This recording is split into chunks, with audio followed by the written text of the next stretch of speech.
Foarte faină zona până aici, 60 de kilometri sunt din Arad. Așa că dacă o să aveți și voi nevoie de o mică escapadă în natură, departe de gălăgie și nebunia orașului, o să vedeți cât de frumoasă e locația asta.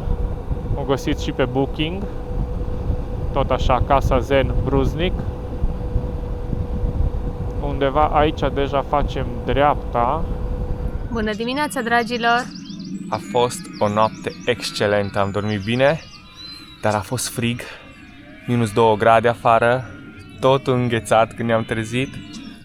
S-a mai încălzit afară, ora 1:30, soarele e destul de sus și am zis că a venit timpul să facem un tur al locației. Și vă ținem la curent în următoarele video să vedeți ce o să mai facem, pentru că urmează să mai plecăm prin țară un pic cu o treabă foarte mare pentru noi, dar rămâneți pe aproape că venim cât de curând cu detalii. O să vă rog să ne urmăriți și pe Facebook, pe profilul Salma Robert, respectiv Dubițarii Motocicliști. Suntem acum peste tot pe YouTube, Instagram, TikTok.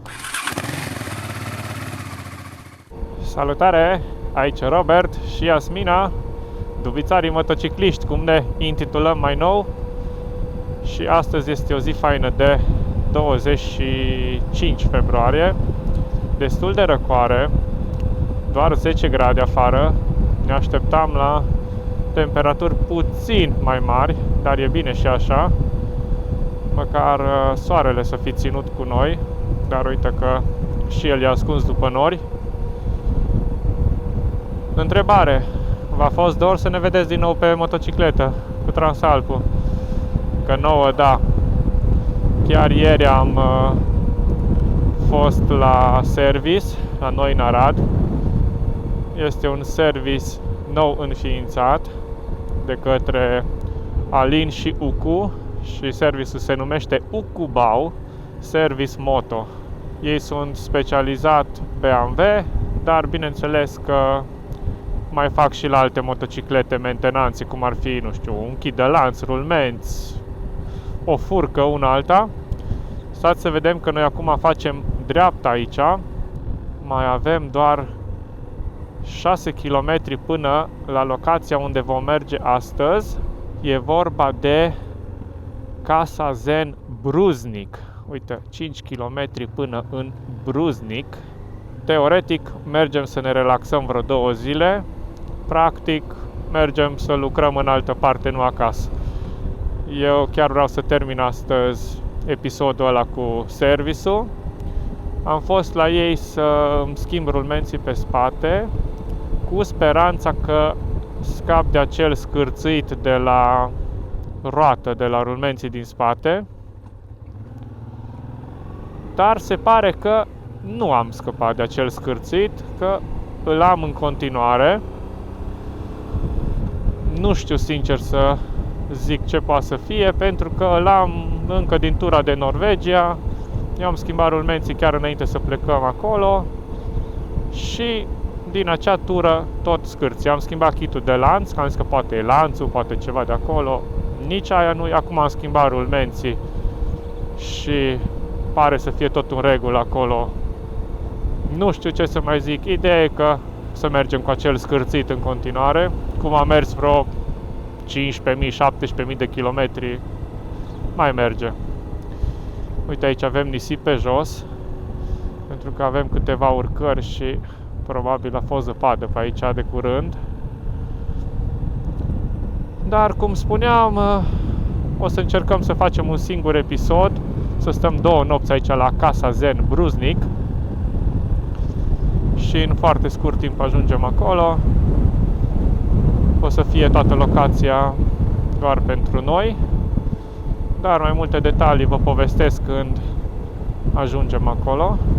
Până atunci, hai să vă arăt un pic locația. Uitați în ce zonă faină suntem. Păcat că nu e primăvară, să fie totul puțin mai verde, dar e chiar drăguț și așa. Uite, avem și o piramidă aici în stânga noastră.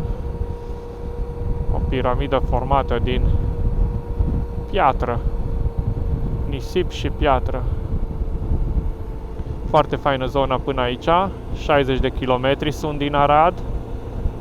Așa că dacă o să aveți și voi nevoie de o mică escapadă în natură, departe de gălăgie și nebunia orașului, o să vedeți cât de frumoasă e locația asta. O găsiți și pe Booking, tot așa, Casa Zen Bruznic. Undeva aici deja facem dreapta și să vedem pe ce drum ne bagă. Zonă faină de pădure aici. Sau dacă sunteți din zona Lugojului, de exemplu, e foarte aproape.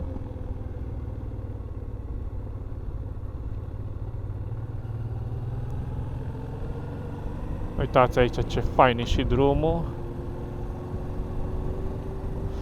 Pe Carpuride aici mai arată aproape 3 km, 4 minute.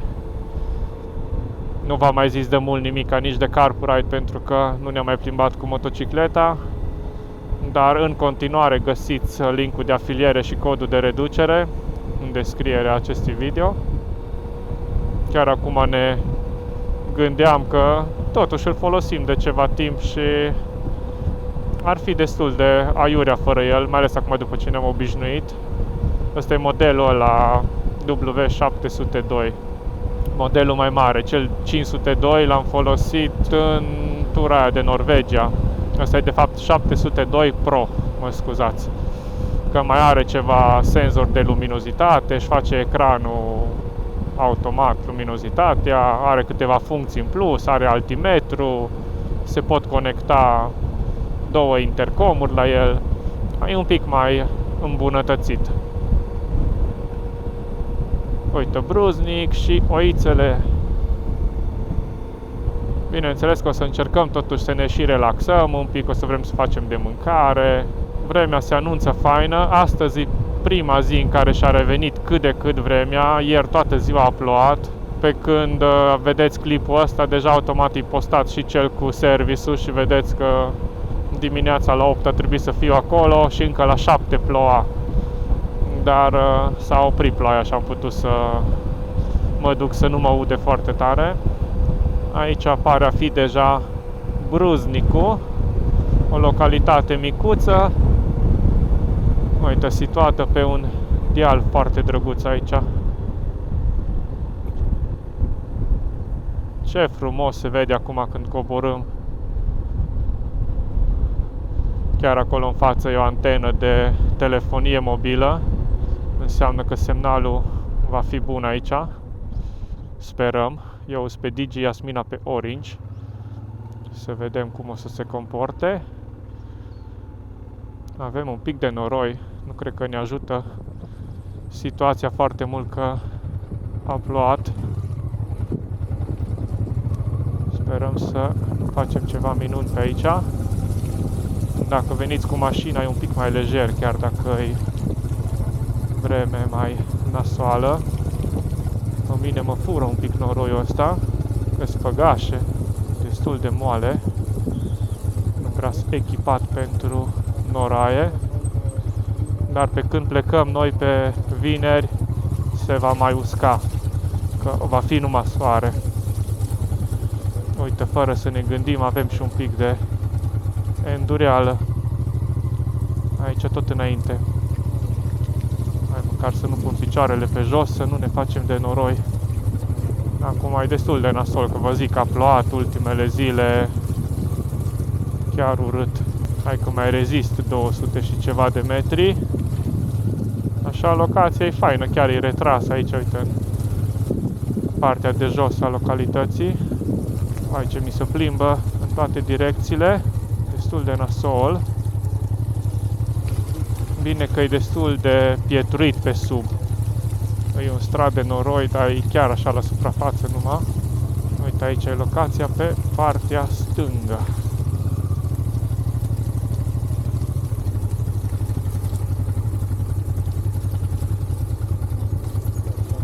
Uite că proprietarul ne și așteaptă. Ziua bună! Salut! Salut!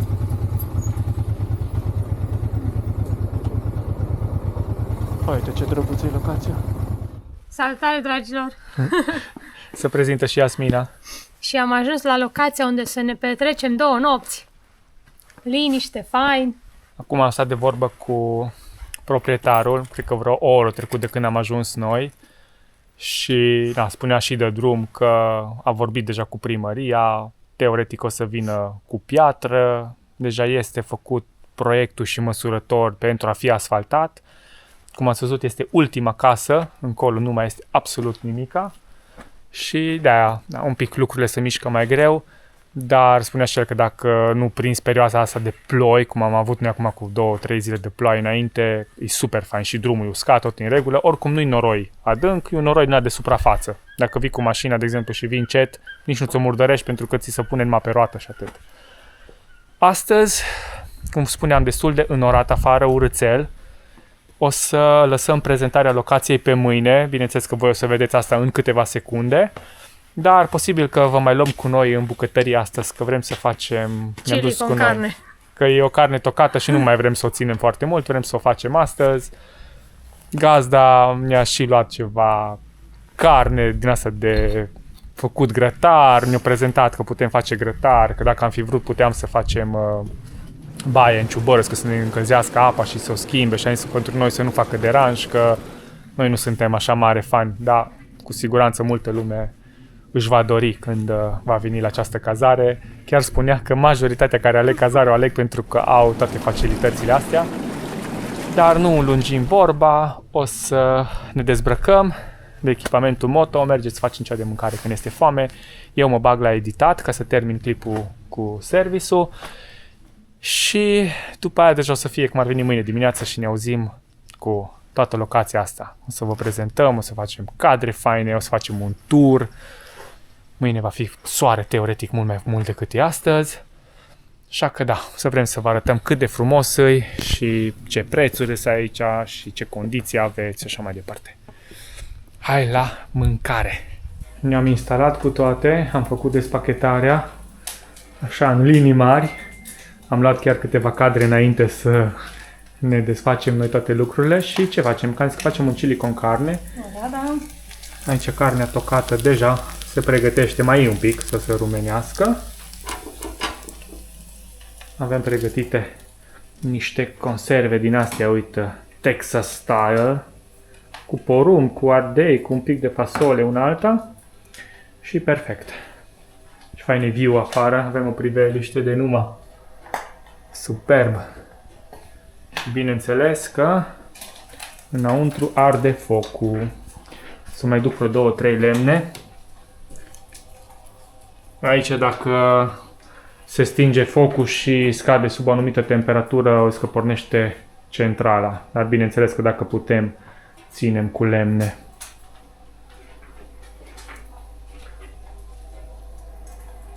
Am terminat mâncarea. Gata. Uite aici 2 porții. Frumos cu chipsuri din ala tip nachos. Avem între timp și vizitatori. A venit o pisică care a cerut plic și i-am dat, pentru că gazda ne-a arătat, zice, dacă vine motanul, dă-i te rog un plic. Și îi apar, uite-l. Uite-l, mă, iubitul. Ceau. Ai păpat plicul? Da, să-ți fie de bine. Acum trebuie și noi să mâncăm, trebuie să ne înțelegi. Da, ai grijă la căței, bine? Să nu îți facă nimeni nimic. Da. Mergem la masă, frumos să mâncăm și ne mai auzim cel mai probabil mâine dimineață.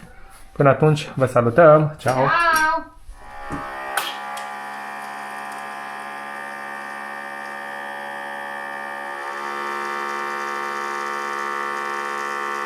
Bună dimineața, dragilor! A fost o noapte excelentă, am dormit bine, dar a fost frig, minus 2 grade afară, tot înghețat când ne-am trezit. Acum de câteva minute a apărut soarele, înăuntru a fost bine cald, am mers șemineu, ars focul, m-am trezit de vreo 2 ore așa să mai pun câte un lemnuț 2. Savurăm cafeluța cu aparatul de la Utin și primele raze de soare. O cafea proaspăt făcută de dimineață, aroma aia așa, și cu o priveliște pe geam, ce se vede din bucătărie când faci cafeluța, aia, încolo, uite-te. trece ciobanul cu oile, cam aia e toată gălăgia pe care o auzi aici și câteva păsărele care ciripesc și se joacă în pom, sar de la una la alta. Evident și Transalpul a fost înghețat pentru că a fost puțin expus, așa jumătate din el. Totul e înghețat, aici e iarba. Vedem acoperișul de la bucătăria de vară. Dar e frumos. E plăcut. Așteptăm să iasă soarele ceva mai bine, să se încălzească câteva grade și să ne apucăm de treabă, să facem niște materiale faine. Hai să pregătim ceva bun la micul dejun, clasic, așa cum ne place nouă. Ce pregătim aici? Un ardei iute și avem un pic de șuncă, cârnați nepicant, dar afumat fain și un cârnaț unguresc. Așa fain picant, uite, cu un cașcaval. Avem pâine, i-am scos. Da. Uite ce vedem noi de pe geamul bucătăriei. N-ai cum să-ți dorești ceva mai fain.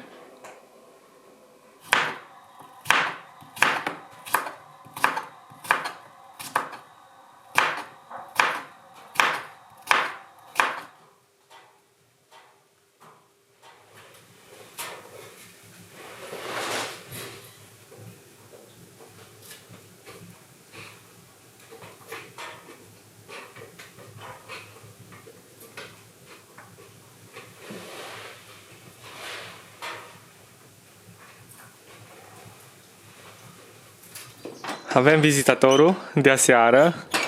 Ne-a lăsat gazda 2 plicuri ieri. Unul o primit aseară și un plic mai primește acum. Hai, du-te acolo la Iasmina. Du-te la Iasmina să-ți dea. Ce bună-i. Auzi, numai noi și drujbele ne auzim aici. Uite-l ce mănâncă și a rugat-o pe Iasmina din plic să-mi facă blendă, ca să luminăm fața pisicii să se vadă. Uite, mută un pic, fă reflexia ca să vezi diferența. Uite, întuneric, lumină. Ne folosim de tot ce avem la îndemână. Na, poftă mare, hai că ne auzim mai târziu. S-a mai încălzit afară, ora 1:30. Soarele e destul de sus și am zis că a venit timpul să facem un tur al locației. Avem partea de afară, aici au făcut mai recent acum un gard, pentru că mai veneau animalele chiar lângă geam. Avem partea asta faină care glisează. Intrăm în curte unde avem un pavaj, se poate spăla foarte fain cu furtunul în cazul în care intrați cu mașina și mai e un pic de noroi sau ceva afară. Aici avem un spațiu destul de mare, e un pic în pantă, dar la nevoie se poate sta chiar și cu cortul. Aici ai sursa de apă, un hamac foarte fain unde vă puteți relaxa. Aici în copacul ăsta, în dudul ăsta alb, vin păsărelele și vă cântă. Spațiul îngrădit este până acolo jos. Imediat o să mergem la partea de grătare. Aici există un alt dud, un loc fain de relaxare. Aici sunt pregătite lemnele pentru a încălzi apa din ciubăr sau ciubăr, cum îi spun eu. Dacă ridicăm, vedem apa. De fiecare dată apa se schimbă, deci dacă vin alți turiști, de exemplu veniți dumneavoastră sau voi, veniți weekendul acesta, pe tura viitoare pe când veniți deja apa este schimbată, așa mi se pare normal. Are bineînțeles hidromasaj, are LED-uri pentru partea de iluminat noaptea. Aici avem bulele de aer, hidro, flow, LED-urile, momentan 6 grade apa pentru că evident e rece. Este un ciubăr nou, terasa acoperită, spațiu mare, se poate juca darts, cei care vă pricepeți puteți juca aici foarte fain. Câteva băncuțe, pături dacă vreți să stați afară și este mai răcoare, plin de luminițe aici. Iar în partea de jos avem grătarul, aici sunt tomberoanele pentru gunoiul menajer și sticlă. Aici foarte frumos curat, se poate veni până jos. Aici este ca un fel de mică grădină de vară cu absolut toate cele necesare. Apă caldă instant, momentan este oprită pentru că azi noapte au fost minus 2 grade și în această noapte vor fi minus 3. Aici sunt lemne pregătite și ustensile pentru un grătar din inox. Asta nu ruginește, nu aveți treabă cu el. Aici se poate face focul și găti direct afară în natură. Se poate face un gulaș la ceaun, la disc. Aici sunt ceva, uite, scaune din astea, șezlonguri. Să stați la soare. Să închidem la loc. Aici încă un ceaun pentru a fi făcut eventual la focul de tabără. Aici este pregătit un loc special. Lemnele se folosesc de acolo de jos. Nu folosim lemnele bune de încălzit pentru focul de tabără care se face aici. Priveliștea de jos din grădină spre casă. Acum o să intrăm puțin înăuntru, unde noi deja ne-am instalat de ieri și ne-am pus lucrurile. Poftiți, vă rog. Avem o bucătărie foarte faină și complet utilată. Frigider mare, congelator, aparat de cafea. Astea sunt lucrurile pe care le consumăm noi. Bineînțeles, plită electrică, un cuptor cu microunde, fel de accesorii. O baie foarte faină. O oglindă faină. Chiuvetă destul de mare. Tot e frumos rustic din lemn. Boiler mare, nu rămâneți fără apă caldă. Dușul. Partea de WC. Și dacă urcăm sus, dar nu înainte de a vă arăta mini sobița asta atât de faină, uite că mai este jar. Nu vreau să las focul să se stingă. Dă o căldură în absolut toată căbănuța. Am înțeles de la gazdă că în momentul în care se oprește focul sau scade sub o anumită temperatură, atunci pornește centrala. Dar e mult mai bine să facem pe lemne. Aici eu muncesc. Lucrez deja la episod. Aici noi ne-am desfășurat cu lucrurile cu hainele de moto, geantă de rezervor, avem drona la încărcat. Aici mai sunt jocuri, activități. Camera în care am dormit noi și vom dormi și în această seară. Cameră mare, spațioasă, foarte, foarte faină, cu vedere la stradă. Și acum să intrăm și în cea de-a doua cameră mare, că asta e cumva o cameră de zi, să spunem, dormitor. Să iasă din nou afară. Aici mai există încă o cameră. Asta momentan nu este încălzită. Asta merge doar când e pornită centrala. Pat dublu. Încă un pat simplu. Tot așa cameră spațioasă, faină, mare, cu televizor. O să și sting lumina, că am aprins-o că știam că vin să filmez. Aici există o boxă Bluetooth pe care noi am oprit-o când am venit pentru că ne dorim liniște. Dar voi, dacă vreți să vă cânte muzica, niciun fel de problemă. Un lucru foarte fain este aici. Există un panou cu fotografii. De la început până în momentul de față. Cum a arătat casa veche, cum au lucrat la ea, cum au îmbunătățit-o, cum au făcut tot felul de lucruri. Tot e fotografiat și documentat aici. Iar putem urca și la un fel de mică terasă de vară. Aici, dacă sunteți fani de citit, sunt niște scări. Trebuie avut grijă că sunt destul de abrupte. Atenție la cap aici. Dar se poate urca și coborâ fără niciun fel de problemă. Pe jos avem iarbă din asta sintetică. Ne așteaptă aici un șezlong și scaune cu măsuță și fain în zilele de vară. Să vii să te relaxezi.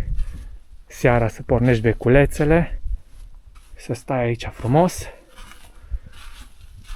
În partea aia se poate urca pe deal și are este o zonă foarte faină de plimbat. Și suntem înapoi la partea de curte. Cam asta este în linii mari. Probabil că o să vă întrebați și de partea de prețuri. Prețul variază în funcție de câte persoane veniți. Pentru că nu e tot una că veniți 2 persoane, 4, 6 sau până la 10. Indicat ar fi până în 6 persoane să se vină, dar poate găzdui până la 10 persoane și prețul variază undeva între 500 și 1000 de lei aproximativ pe noapte, dar partea de ciubăr se plătește extra cu aproximativ 200 de lei pe zi. Și aici aveți inclusă apa care se schimbă, lemnele de foc, pentru că necesită câteva ore bune să ardă focul, trebuie vreo 3, 4, 5 ore înainte și bineînțeles menținut pe parcursul șederii voastre aici. Tot felul de balansoare, șezlonguri, foarte fain, curat, întreținut și cel mai important, liniște, curat și oameni faini care vă așteaptă aici. Cam asta a fost în linii mari. Sperăm că vă veți face timp la un moment dat să faceți o scurtă vizită și pe aici. Noi vă recomandăm să veniți. Da, un loc fain. Bun, eu mă mai duc la editat și să mai iau câteva cadre pentru că tot filmez, mai copiez, mă uit ce mai am de făcut. O să așteptăm să vină seara să luăm câteva imagini și cu luminițele pornite pe aici. Dar e fain. Mai stăm un pic. Mai odihnim și noi că până la urmă combinăm plăcutul cu utilul. Și muncim, dar ne și relaxăm. Și aici am făcut niște paste cu pesto și parmezan și bacon. Și usturoi! Neața! Salutare! Suntem pregătiți de plecare. După 2 nopți faine petrecute aici, timpul să plecăm. E de-abia ora 8 dimineața. Minus 3 grade au fost azi noapte. Acum cred că mai este ca minus 1. Și aș vrea să vin să vedem ce face Transalpul. Numai ce am ieșit și noi afară. Un pic înghețat. Hai să vedem. Dăm drumul la încălzirea în șaua să se topească, să se încălzească. Predau ștafeta. Hai să vedem ce știe să facă. Ok, contact, șocul. 3, 2, 1 și... Aha. Frig, abia învârte. Ați văzut ce gros e uleiul. De capul meu. Așa greu n-am mai pornit de mult. Foarte mult timp n-am pornit așa greu. Am murit și bateria la termometru, nu mai mă arată și pe afară. Minus 1.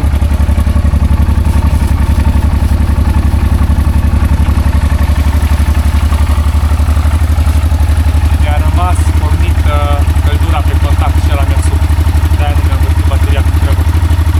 Mi-a rămas am căldura e pusă că în cazul în care mă opresc undeva să nu meargă. Dar dacă e pus contactul, merge. Și a rămas, l-am uitat pornit. Și aia contează când învârte.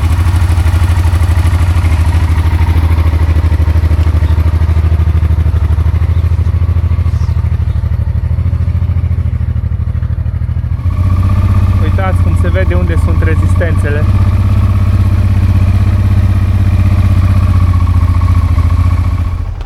Gata. Toate sunt pachetate. Șaua s-a mai uscat. Eu n-am la mine decât mănuși de vară, dar e ok, că am dat maxim și la mânere. Transalpul s-a mai încălzit. Benzină mai avem până acasă.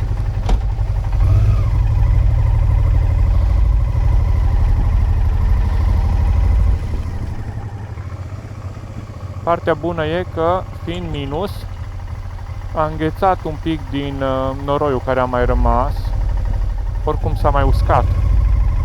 Dar v-am spus, noi când am ajuns, am venit după niște ploi mari și se face un pic de noroi aici, dar Cu mașina nu aveți probleme. Vă spuneam că urmează să vină ceva proiect de la primărie să le bage și ceva piatră pe aici. Dar momentan, uite, mergem pe noroi înghețat. Ceau, cățelul! Da, bun. Ideea e că trebuie să plecăm așa de dimineață, pentru că eu ieri am fost anunțat de către mecanic să îi duc dubița să facă distribuția și electromotorul. Dar când ei fiind plecați, nu am avut cum să îi duc dubița și am scris că dacă plec acum la prima oră și până în ora 10, jumate, 11 vin cu dubița astăzi, reușește să o fac acum în weekend. Și a zis da.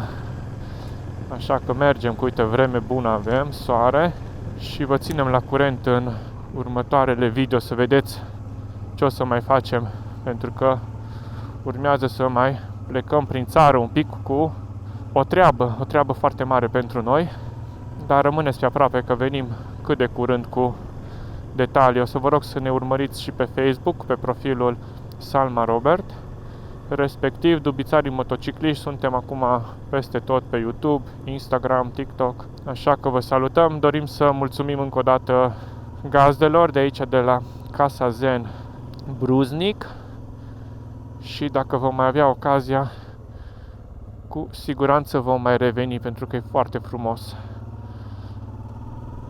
Și, cum spun, rămâne să ne auzim cât de curând. Wow, vă las acum cu priveliștea asta. Uitați-vă și voi. Deci cazarea e undeva acolo jos, e cazarea. Ultima casă acolo. Uitați cât e de frumos. Soarele aici în dreapta. Un cățel care stă frumos la soare. Te salutăm. Bine. Salutat. Ciao, ciao, ciao.